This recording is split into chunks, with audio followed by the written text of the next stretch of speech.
الحمد لله نحمده ونستعينه ونستغفره ونؤمن به ونتوكل عليه ونعوذ بالله من شرور أنفسنا ومن سيئات أعمالنا من يهده الله فلا مضل له ومن يضلله فلا هادي له ونشهد أن لا إله إلا الله وحده لا شريك له ونشهد أن سيدنا ونبينا ومولانا محمدا عبده ورسوله صلى الله عليه وعلى آله وأصحابه وسلم تسليما كثيرا أما بعد فقد قال النبي صلى الله تعالى عليه وسلم ثلاثة لا يكلمهم الله يوم القيامة ولا ينظر إليهم ولا يزكيهم ولهم عذاب أليم. فقال أبو ذر رضي الله عنه خابوا وخسروا من هم يا رسول الله؟ فقال عليه الصلاة والسلام المسبل إزاره والمنان والمنفق سلعته بالحلف الفاجر أو كما قال عليه الصلاة والسلام. بزرگوں اور بھائیوں،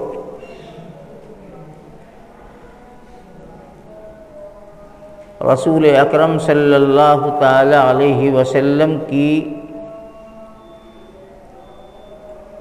یہ مبارک حدیث آج کے اس بگڑے ہوئے ماحول میں، جب کہ دین کا جذبہ ہمارے اندر سے کم ہوتا چلا جا رہا ہے، اسلام کی تعلیمات کی اہمیت دل سے نکلتی چلی جا رہی ہے، اور برائیوں کی طرف رغبت کا عام ماحول بنتا چلا جا رہا ہے، اس پس منظر میں اللہ کے نبی کی یہ مبارک حدیث ہمارے لیے بہت ہی قابل غور ہے اور ڈرانے اور چونکانے والی ہے. ایک مرتبہ رسول پاک صلی اللہ علیہ وسلم نے صحابہ کے سامنے یہ ارشاد فرمایا، آخرت میں 3 قسم کے لوگ ایسے ہیں، ثلاثۃ، 3 قسم کے لوگ ایسے ہیں کہ لا یکلمہم اللہ یوم القیامہ، اللہ تعالی قیامت کے دن محشر کے میدان میں ان کے ساتھ محبت کی گفتگو نہیں فرمائیں گے، ولا ینظر الیہم، اور ان کی طرف رحمت کی نظر نہیں فرمائیں گے، ولا یزکیہم، اور ان کو گناہ سے پاک نہیں فرمائیں گے. کتنی بڑی بات ہے! جس دن ہر انسان کو، ہر ایمان والے کو ان تینوں چیزوں کی سب سے زیادہ ضرورت ہوگی کہ اللہ کی نظر رحمت ہو جائے، اللہ ہماری گناہ کو معاف کر دے، اور اللہ ہم سے محبت کی گفتگو فرمائے. اس دن بندہ سب سے زیادہ محتاج ہوگا، لیکن اللہ کے پیغمبر فرماتے ہیں کہ 3 قسم کے لوگ ایسے ہیں کہ اللہ ان کے ساتھ کوئی محبت کا اور نظر رحمت کا معاملہ نہیں کرے گا. حضرت ابو ذر غفاری رضی اللہ تعالی عنہ اس مجلس میں تھے. بڑی حیرت سے انہوں نے پوچھا خابوا و خسروا، وہ انسان بڑے نقصان میں ہے اور بڑا ذلیل ہے. اے اللہ کے پیغمبر ذرا ہمیں بتا دیجئے من ہم یا رسول اللہ، وہ بدقسمت لوگ کون ہوں گے جو میدان محشر میں اللہ کی ان رحمتوں سے محروم ہوں گے؟ وہ ہوں گے کون لوگ؟ اللہ کے پیغمبر نے 3 باتیں بڑے مختصر میں بیان کی، بس وہی مجھے بیان کرنا ہے. فرمایا المسبل ازارہ، ایک وہ لوگ جو پیجامہ تہبند یا پینٹ پہنتے ہیں ٹخنوں کے نیچے لٹکا کر کے. تفصیل میں بعد میں کروں گا، میں ترجمہ پہلے کر دوں. ایک وہ ہیں جو اپنے تہبند کو زمین کے برابر کر دیتے ہیں یا ٹخنے گھٹی کے نیچے لٹکا کر پہننے والے ہیں. دوسرے المنان، وہ لوگ جو کسی ضرورت پر کسی کے کام آ جائیں، کسی پر احسان کر دیں اور بعد میں اپنے احسان کو جتلائیں، 4 آدمی کو بتلائیں، یعنی احسان کر کے احسان جتلانے والا.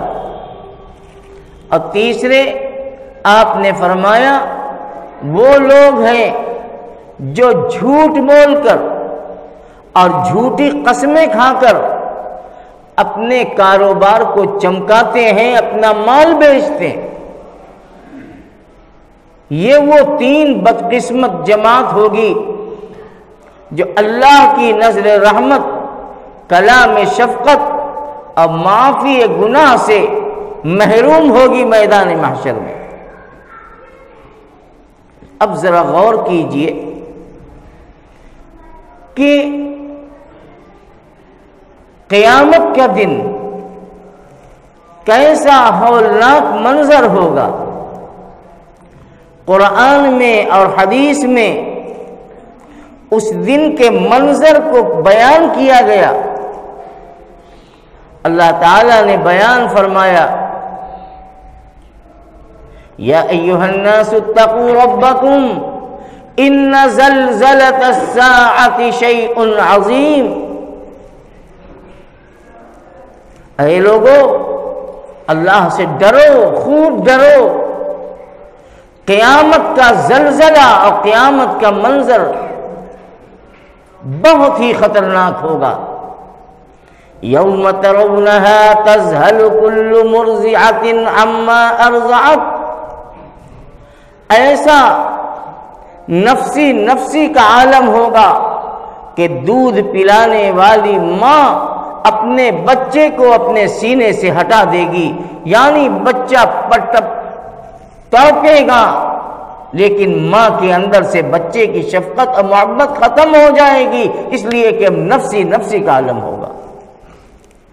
وَتَضَعُ كُلُّ ذَاتِ حَمْلٍ حَمْلَهَا، اور ایسا خطرناک منظر ہوگا کہ اگر ماں کی پیٹ میں بچہ ہے تو وقت سے پہلے وہ جنم دے گی. وَتَرَى النَّاسَ سُكَارَى وَمَا هُمْ بِسُكَارَى، اور اے لوگوں ایسا منظر ہوگا کہ تم دیکھو گے کہ لوگ ایک دوسرے پر گرے جا رہے ہیں، ایک دوسرے پر لوکے جا رہے ہیں، جیسے کوئی آدمی نشے میں ڈوبا ہوا ہو اور اسے اپنے پاؤں کی طاقت پر بھروسہ نہ ہو، کبھی ادھر پڑا ہے کبھی ادھر پڑا ہے. اللہ فرماتے ہیں کہ تم دیکھو گے کہ لوگ نشے میں ایک دوسرے پر گرے پڑ رہے ہیں. وَمَا هُمْ بِسُكَارَى، حالانکہ ان کے اوپر کوئی نشہ نہیں ہوگا، وہ نشے میں نہیں ہوں گے. لیکن پھر ایسا کیوں ہوگا؟ وَلَكِنَّ عَذَابَ اللَّهِ شَدِيدٌ، اس لیے کہ اللہ کا عذاب بڑا زبردست ہے. یہ قیامت کا منظر ہے. نفسی کا عالم. ہر انسان، عام ان آدمی کو چھوڑو، عام ایمان والے کو چھوڑو، بڑے سے بڑا ولی، بڑے سے بڑا نبی اور رسول بھی ڈر رہا ہوگا، کانپ رہا ہوگا۔ ایسا منظر ہوگا جس دن ہمیں اللہ کی رحمت کی ضرورت سب سے زیادہ ہوگی کہ اللہ نظر کرم فرما دے۔ ایسا مجمع ہوگا کہ کوئی بھی انسان اللہ کی نظر سے بچ نہیں سکتا۔ یہاں اگر بڑا مجمع ہو جائے تو سامنے کا نظر آتا ہے، پیچھے کے لوگ نظر نہیں آتے، ہم نہیں دیکھ پاتے، ہماری آنکھ میں وہ طاقت نہیں ہے، ہم اپنی آواز کو بڑے مجمع میں اخیر تک پہنچا نہیں سکتے، ہماری آواز میں وہ طاقت نہیں۔ لیکن اللہ کے پیغمبر فرماتے ہیں کہ اتنا بڑا مجمع ہوگا اور شروع سے اخیر تک کوئی انسان اللہ کی نظر سے بچ نہیں سکتا۔ وہ چاہے کہ چھپ جائے، بچ جائے، بچ نہیں سکتا۔ اللہ کی نظر سب پر ایک طرح کی ہوگی۔ ایسا منظر ہوگا تو اس دن اللہ تعالیٰ 3 بدقسمت لوگ ایسے ہوں گے کہ ان کے ساتھ محبت اور رحم کا معاملہ نہیں ہوگا۔ پہلا کیا؟ لا یکلمہم اللہ، اللہ ان سے گفتگو نہیں فرمائیں گے۔ کیا مطلب؟ یعنی اللہ کو گفتگو فرمائیں گے سب سے، اللہ اپنے تمام بندوں کا حساب لیں گے، اور حساب لیں گے تو اللہ باس پرس کریں گے، پوچھیں گے۔ تو گفتگو تو سب کے ساتھ ہوگی، لیکن گفتگو 2 طرح کی ہوتی ہے۔ ایک ہے کلام جسے گفتگو کہتے ہیں، ایک کلام وہ ہے جسے کلام شفقت کہتے ہیں۔ جیسے آدمی اپنے دوست سے، اپنے گھر والوں سے، اپنے رشتہ داروں سے، اپنے چاہنے والوں سے بھی بات کرتا ہے تو کتنے پیار سے بات کرتا ہے، کتنی محبت سے بات کرتا ہے، تو وہ بھی ایک گفتگو کا انداز ہے۔ اور ایک گفتگو وہ ہے جس کو کلام غضب کہتے ہیں، غصے کی گفتگو۔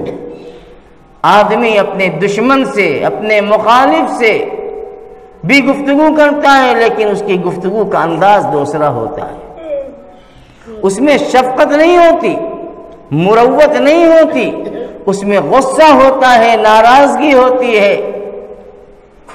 تو اللہ کا کلام تو سب کے ساتھ ہوگا میدان محشر میں، لیکن اللہ کا کلام رحمت اور محبت کی گفتگو اللہ کی ہوگی نیک اور اچھے لوگوں کے ساتھ، اور جو اللہ کے نافرمان، اللہ کے باغی ہیں، مجرم ہیں، اللہ ان سے بھی گفتگو فرمائے گا، لیکن وہ گفتگو ایسی ہوگی جیسے کہ پولیس کا عہدیدار ایک ڈاکو اور مجرم سے گفتگو کرتا ہے، غصے کے ساتھ گفتگو کرتا ہے، ناراضگی کے ساتھ گفتگو کرتا ہے۔ تو اللہ کا کلام 2 طرح کا ہے، ایک ہے کلام شفقت اور ایک ہے کلام غضب۔ تو اللہ گفتگو نہیں فرمائیں گے، یعنی کلام رحمت اور محبت کی گفتگو نہیں فرمائیں گے، اللہ کا غصہ ہوگا، اللہ کی ناراضگی ہوگی ایسے لوگوں کے ساتھ۔ لا یکلمہم اللہ کا مطلب یہ ہے ولا ینظر الیہم، اللہ ان کی طرف نظر نہیں اٹھائیں گے قیامت کے دن۔ ان بدقسمت لوگوں کی طرف اللہ کی نظر نہیں ہوگی، حالانکہ ابھی میں نے بتایا کہ اللہ کی نظر سب پر ہوگی، اللہ کی نظر سے کوئی بچ نہیں سکے گا۔ تو یہاں بھی وہی بات ہے کہ نظر کی 2 قسم ہے، ایک ہے نظر رحمت اور ایک ہے نظر غضب۔ آدمی اپنی ماں کو بھی دیکھتا ہے، اپنے باپ کو بھی دیکھتا ہے، اپنی بیوی کی طرف بھی نظر کرتا ہے، اپنے بچوں کی طرف بھی نظر کرتا ہے، لیکن اس نظر کے اندر عظمت ہوتی ہے، اس نظر کے اندر محبت ہوتی ہے، اس نظر کے اندر ادب اور لحاظ اور پیار ہوتا ہے، اور پھر اسی نظر کی بنیاد پر آدمی ایک دوسرے کے قریب بھی بن جاتا ہے۔ لوگ کہتے ہیں کہ بھائی اس کی نظر میں بڑی کشش ہے، تو اللہ ان پر نظر نہیں فرمائیں گے، مطلب اس کا یہ ہے کہ اللہ کے رحمت کی نظر ان کے اوپر نہیں ہوگی۔ اللہ دیکھیں گے ان مجرموں کو، لیکن غصے کے ساتھ، ناراضگی کے ساتھ، اپنے غضب کے ساتھ اللہ تعالیٰ ان کو دیکھیں گے اور ان سے باز پرس فرمائیں گے۔ وَلَا يُزَكِّيهِمْ، اور تیسری بات اللہ کے نبی نے فرمایا کہ ان بدقسمتوں کو اللہ ان کی گناہ سے پاک نہیں فرمائیں گے۔ اللہ کی ذات مالک الملک ہے، وہ تمام بادشاہوں کے بادشاہ ہیں، وہ چاہیں تو بڑے سے بڑے گناہگار اور مجرم کو معاف فرما دیں، اور اگر چاہیں تو بڑے سے بڑے پارسا اور متقی اور ولی کو گرفت میں لے لیں، انہیں پکڑ لیں۔ اللہ کی شان بہت بڑی ہے، وہ جو چاہیں کر سکتے ہیں، لیکن اللہ تعالیٰ کے یہاں معاملہ عجیب و غریب ہوگا۔ اللہ کی قدرت تو سب ہے، اللہ سب کر سکتی ہے۔ بڑے بڑے ولیوں کو اٹھا کر جہنم میں ڈال دیا جائے اور بڑے بڑے مجرم جو ہے جنت میں پہنچ جائیں۔ اللہ کی شان سب کچھ ہے، ان کا ہاتھ کوئی پکڑنے والا نہیں، کہ پوچھنے والا نہیں کہ آپ نے ایسا کیوں کیا۔ لیکن اللہ فرماتے ہیں کہ ہم ایسے لوگوں کو ان کے گناہ کی معافی نہیں دیں گے۔ وَلَا يُزَكِّيهِمْ، انہیں پاک نہیں کریں گے، یعنی ان کے گناہ کو معاف نہیں کریں گے۔ حالانکہ ہم غفار ہیں، ہم رحمان ہیں، ہم ستار ہیں۔ بڑے سے بڑے خطاؤں اور گناہگاروں کے گناہ کو معاف کرنا میرے لیے کوئی مشکل نہیں، ہم جو چاہے کر سکتے ہیں۔ اور اس دن بندہ میری رحمت کا سب سے زیادہ محتاج ہوگا، لیکن ہم اس کو پاک نہیں کریں گے، اسے معاف نہیں کریں گے۔ ان کے لیے بڑا دردناک عذاب ہوگا، وَلَهُمْ عَذَابٌ عَلِيمٌ، دردناک عذاب ہوگا۔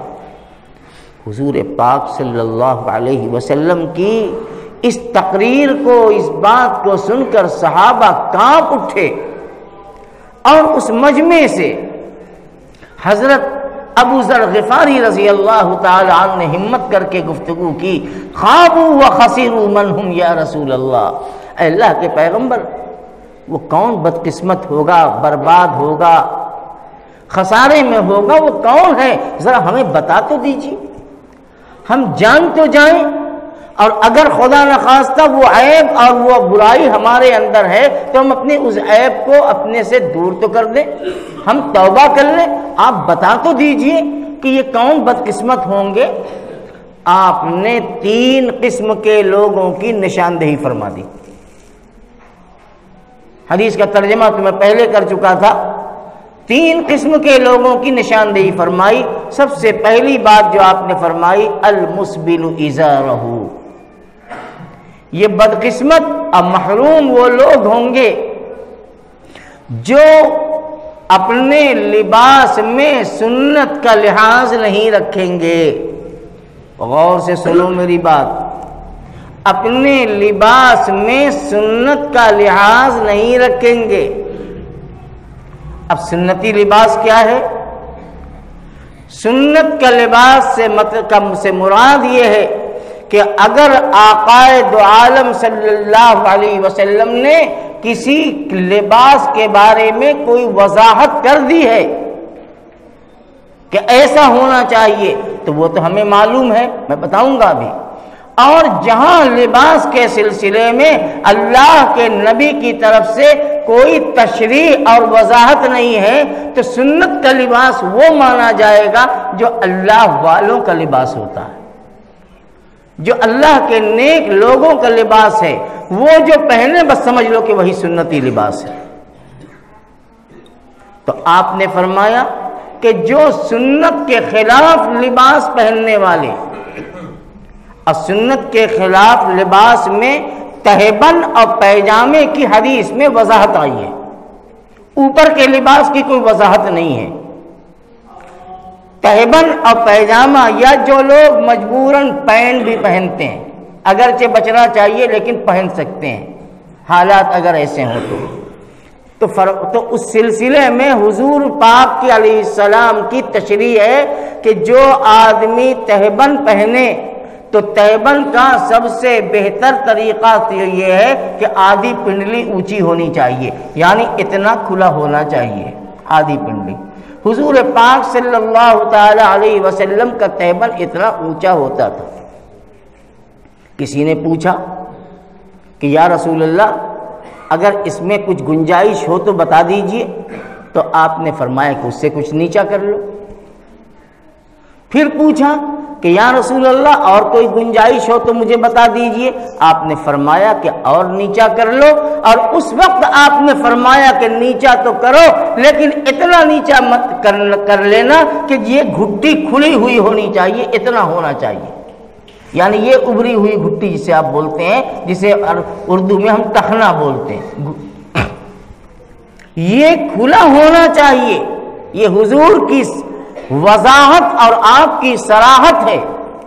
چاہے آپ پیجامہ پہنتے ہو، چاہے آپ تہبند باندھتے ہو، چاہے دھوتی پہنتے ہو، اس لیے کہ کسی زمانے میں مسلمان بھی دھوتی پہنتا تھا، اس دور کا وہی پوشاک تھا، کوئی عیب کی بات بھی نہیں تھی۔ میں نے اپنے بچپنے میں کچھ بوڑھوں کو اپنے محلے میں دھوتی پہنتے ہوئے دیکھا ہے۔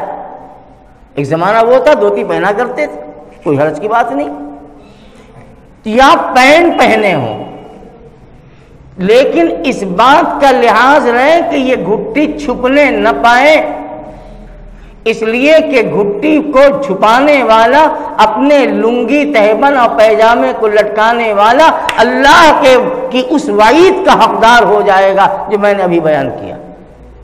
المسبل ازارہ، اپنے تہبند کو لٹکانے والا۔ ایک بات میں درمیان میں عرض کر دوں کہ حدیث میں جہاں بھی حضور کے لباس یا صحابہ کے لباس کا ذکر آیا ہے وہاں تہبند ہی کا ذکر آیا ہے، پیجامے کا کہیں تذکرہ نہیں۔ صحابہ اور حضور تہبند ہی پہنا کرتے تھے ہمیشہ، اور وہ تہبند کبھی سلا ہوتا تھا کبھی بغیر سلا ہوتا تھا، جیسے آپ احرام کی چادر لپیٹتے ہو، یہی حضور کے زمانے کا لباس تھا۔ اگرچہ آپ نے پیجامے کو پسند فرمایا ہے، کسی وقت میں کسی نے شاید پوچھا تھا حضور سے تو آپ نے فرمایا کہ ہاں پیجامہ بھی اچھی چیز ہے، اس لیے کہ اس میں سطر اچھی طرح چھپ جاتا ہے، لیکن حضور نے ہمیشہ تہبند پہنا ہے، صحابہ نے تہبند پہنا ہے، نیچے بھی ایک چادر لپیٹتے تھے، اوپر بھی ایک چادر ہوتی تھی۔ یہ سلا ہوا کرتا ایسا بہت کم پہنا ہے حضور نے۔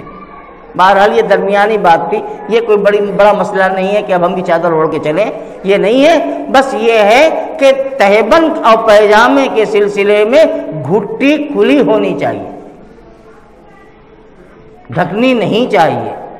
حضور اکرم صلی اللہ علیہ وسلم کے زمانے کے جو قریش مکہ تھے، جو سردار تھے، جو اپنے کو بہت بڑا سمجھتے تھے، تو ان کے کلچر میں یہ تھی بات کہ جن کا تہبند جتنا نیچا ہوگا وہ اتنا بڑا مانا جاتا تھا، یعنی سردار ہیں تو اپنے اس طرح سے پہنیں گے کہ جب چلے تو راستے میں جھاڑو دیتے ہوئے چلیں ان کے تہبند، یہ ان کا کلچر تھا۔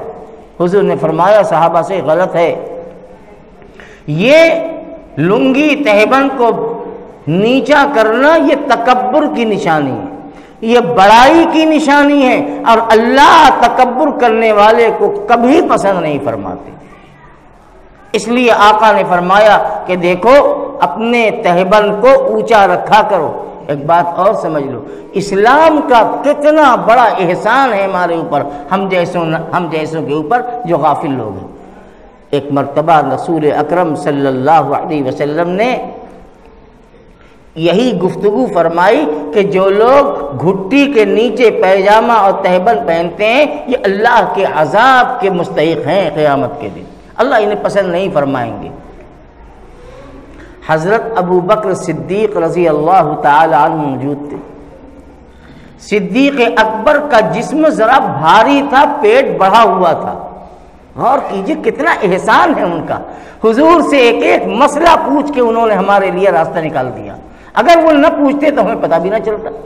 انہوں نے عرض کیا کہ یا رسول اللہ میرا جسم بھاری ہے، میرا پیٹ بڑا ہے، کبھی کبھی میرا تہبند سرک جاتا ہے پیٹ سے اور نیچے لٹک جاتا ہے گھٹی کے نیچے۔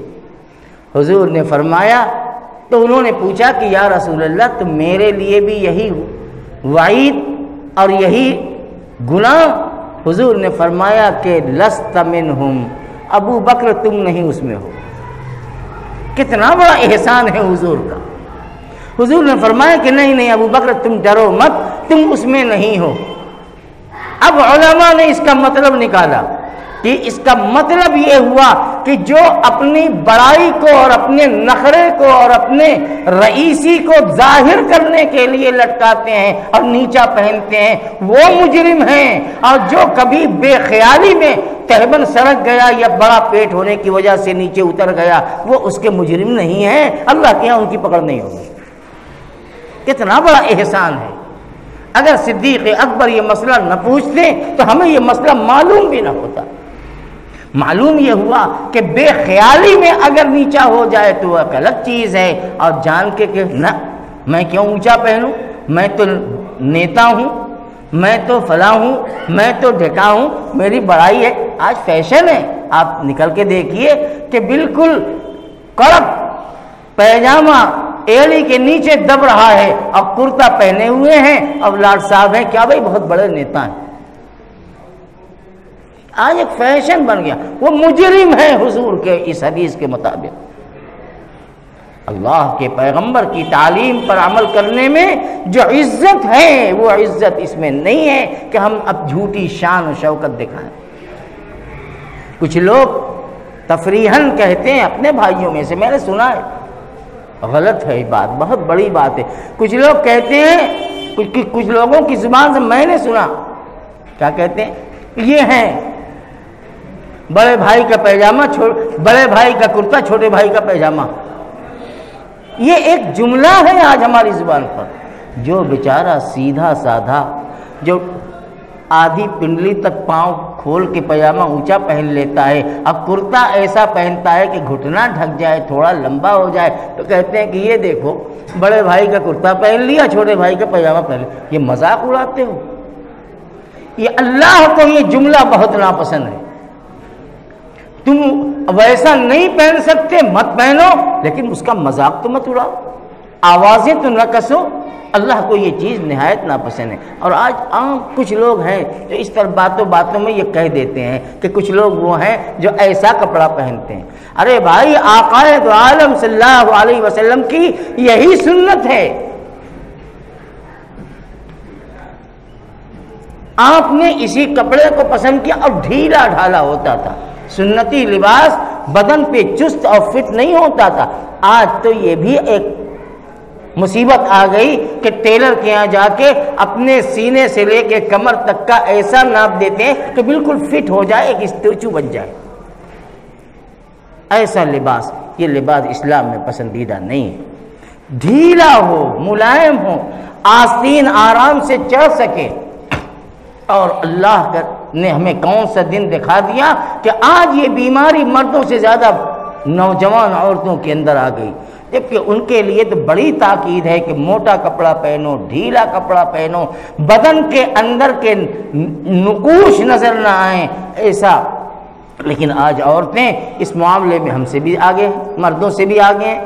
ڈھیلا لباس، چست لباس پہننے کا ایک شوق بنا ہوا ہے مردوں کے اندر بھی کہ ذرا فٹ فاٹ ہو۔ یہ سنتی لباس نہیں ہے، اس سے بچنا چاہیے۔ بہرحال میں عرض یہ کر رہا تھا، المسبل ازارہ، جو لوگ اپنے تہبند کو، اپنے پیجامے کو ٹخنے کے نیچے اتارتے ہیں، پہنتے، اسی لیے آپ دیکھتے ہیں کبھی کبھی میں جمعے کے دن کہہ دیتا ہوں کہ ذرا تہبند اونچے کر لو، ٹخنا کھول لو۔ مقصد یہی ہوتا ہے کہ سنت کے مطابق ہمارا لباس ہو جائے۔ حضور کو یہی پسند تھا۔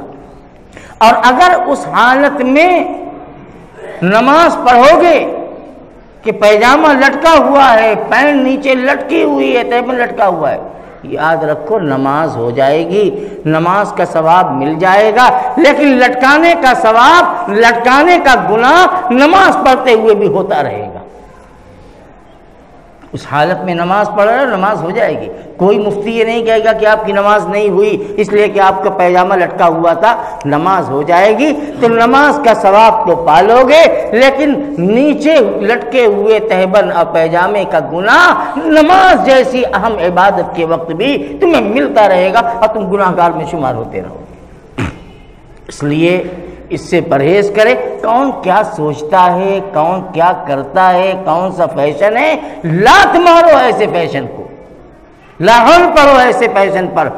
تم یہ دیکھو کہ میرے نبی کی ادائیں کیا تھیں، ان کی پوشاک کیا تھی، نبی کے چاہنے اور نبی پر جان نچھاور کرنے والے صحابہ کی پہچان اور ان کا انداز اور ان کا لباس کیسا تھا، اس کا لحاظ ہے۔ المسبل ازارہ۔ اور دوسری قسم، وقت میرا تقریباً ہو چلا ہے، اب میں صرف ترجمہ کر کے چھوڑ دوں گا 2 منٹ کے اندر۔ المنان۔ منان عربی میں اس کا ترجمہ آتا ہے بہت زیادہ احسان جتلانے والا۔ منان اللہ کی صفت ہے، اسی لیے اللہ کی صفت پر اپنے نام لوگ رکھتے ہیں عبد المنان، منان کا بیٹا یا منان کا بندہ، اللہ کا بندہ۔ تو منان اللہ کی صفت ہے۔ منان کا مطلب بہت زیادہ احسان کرنے والا۔ یہ چیز سوائے خدا کے کسی بندے کو زیب نہیں دیتی کہ اللہ کے کسی کے ساتھ احسان کر کے احسان جتائے۔ اللہ کو حق ہے، اس نے انعام و اکرام کی بارش کی ہے میرے اوپر، ہمیں دنیا میں نوازا ہے۔ اللہ کو حق ہے کہ احسان ظاہر کرے، اور ظاہر کیا بھی ہے۔ لقد من اللہ علی المؤمنین، اللہ کا بہت بڑا احسان ہے ایمان والوں پر کہ اللہ نے ان کے درمیان میں ایک نبی بھیج دیا۔ لیکن اللہ کے علاوہ کسی پر یہ جائز نہیں کہ احسان کرے، احسان جتائے۔ آج ہم سے تو کچھ ہوتا نہیں، ہم کسی پر کوئی احسان تو کرتے نہیں، اور اگر کبھی کسی کے آڑے وقت میں پریشانی میں کام آ جاتے ہیں تو پھر کچھ دن کے بعد کہتے ہیں کہ کتنا بڑا احسان فراموش ہے، ہم نے اس کے اوپر اتنا بڑا احسان کیا تھا، ہم نے اس کو کپڑا دیا، ہم نے اس کو پیسہ دیا، ہم نے فلاں کیا اور ڈھکا کیا۔ 10 آدمی کے سامنے احسان کرتا ہے، احسان کو جتلاتا ہے، یعنی اپنے کیے ہوئے نیکی پر پانی ڈال دیتا ہے، نیکی برباد کر دیتا ہے۔ اللہ کا نبی فرماتا ہے کہ احسان کر کے احسان جتلانے والا اللہ کی پکڑ کا مستحق ہے۔ تم احسان نہ جتلاتے، یہ احسان نہ کرتے، یہ زیادہ اچھا تھا اس بات سے کہ تم نے احسان کیا اور پھر اس بندے کو تم ذلیل کر رہے ہو کہ ہم نے تمہارے ساتھ یہ کیا، تمہارے ساتھ یہ کیا، اور اپنی واہوائی لوٹنا چاہتے ہو۔ اللہ کو یہ ادا انتہائی ناپسند ہے۔ اور تیسری چیز آپ نے فرمایا جھوٹی قسمیں کھا کھا کر اپنی تجارت کو بڑھانا، اپنے مال کو بیچنا، یہ بھی بہت بڑا مرض ہے۔ انشاءاللہ میں کبھی اس کی وضاحت کروں گا۔ اللہ ہمیں اس حدیث پاک پر 100% عمل کی توفیق عطا فرمائے اور ان گناہ سے ہم سب کی حفاظت فرمائے۔ وآخر دعوانا ان الحمد للہ رب العالمین۔